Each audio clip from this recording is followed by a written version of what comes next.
ভিডিওটি পুরোটা দেখুন। এখানে এমন কিছু কথা আছে যা আপনি আপনার জীবনে অনেক সমস্যার সমাধান খুঁজে পাবেন। ধন্যবাদ। মন আর আলমারিকে সময় মতো পরিষ্কার করবেন, নয়তো আলমারিতে জিনিসপত্র আর মনে দুশ্চিন্তা ভরে যাবে। ভাগ্য তোমার হাতে নেই সত্যি, কিন্তু সিদ্ধান্ত তোমার হাতে। ভাগ্য কখনো সিদ্ধান্ত নেয় না, তোমার সিদ্ধান্তই তোমার ভাগ্যের পরিবর্তন এনে দিতে পারে। সময় সিদ্ধান্ত নেয় জীবনে কার দেখা পাবেন। আপনার হৃদয় সিদ্ধান্ত নেয় আপনি কাকে চান। আপনার ব্যবহার সিদ্ধান্ত নেয় কে আপনার জীবনে থাকবে। কাউকে সম্মান নাই করতে পারো, কিন্তু অযথা কাউকে অসম্মান করো না। গাধাদের ভুল ধরিয়ে দিতে যাবেন না, তারা আপনাকে অপদস্থ করবে। বুদ্ধিমানদের ভুল দেখিয়ে দিন, তারা আপনাকে সমাদর করবে।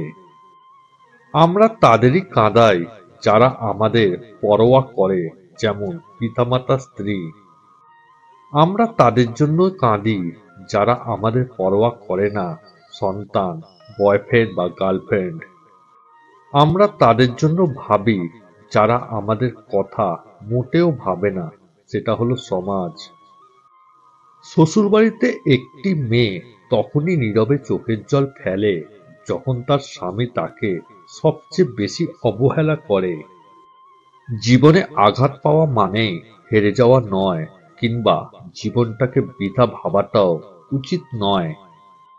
কেননা প্রকৃত জীবন তো শুরু হয় আঘাত পাওয়ার পরবর্তী সময় থেকেই। তুমি যদি বিনা স্বার্থে কারোর উপকারও করো, তবুও তুমি তার বিশ্বাস অর্জন করতে পারবে না। কারণ স্বার্থপর মানুষের ভিড় থেকে দু একজন নিঃস্বার্থ মানুষকে চেনা সহজ হয় না। হার মেনে নেওয়া আমাদের সবচেয়ে বড় দুর্বলতা। সফল হওয়ার সবচেয়ে ভালো উপায় হলো প্রতিবার হার মানার আগে একবার চেষ্টা করা। সতর্ক হও, যে জিনিসগুলো তুমি অবহেলা করছো, কখনো কখনো সেই জিনিসগুলোই তোমার সবচেয়ে বেশি দরকার পড়বে। একজন সৎ ব্যক্তি প্রেমিকার চোখে বোকা, স্ত্রীর চোখে গাধা, সমাজের চোখে বলদ।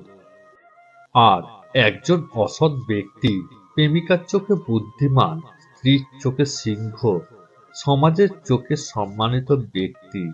এটাই যে এখন আমাদের সমাজের বাস্তবতা।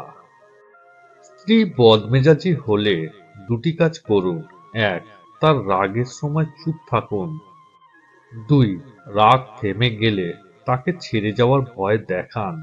দেখবেন একটা সময়ের পর সে নিজেকে সংযত করতে শিখে গেছে।